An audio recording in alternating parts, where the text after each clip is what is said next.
Now, ideally, you'd want to pump this, or you'd want to filter it, but I am going to eventually pump it into a 1,000-liter tote and then filter it from there into my tank. But right now, I'm kind of in the middle of a bunch of stuff, so it's going straight into this tank, and then it's going through. I have a 4 micron filter on my truck, so it'll get filtered down to 4 microns.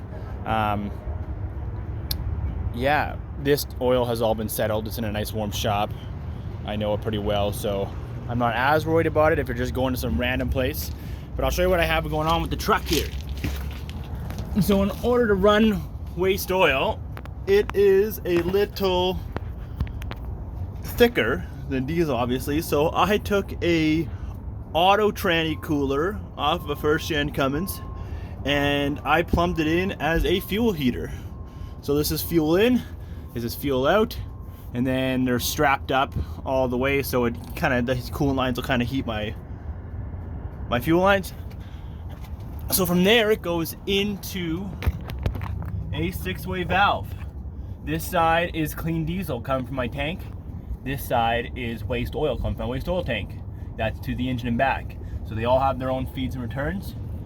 And that is ideal, so that if you ever have an issue with your waste oil tank, if you screwed up and got water or coolant or something in it and clogged off your filter or something like that, you know, shut off your engine, you want to be able to have clean diesel to get out. You also want to shut your truck off on clean diesel and start it on clean diesel, because these things don't really like to be started on just oil, especially when it gets a little colder up here north of the US of A.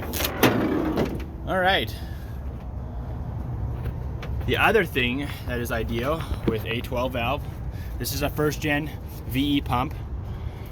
I've got a second gen piston pump.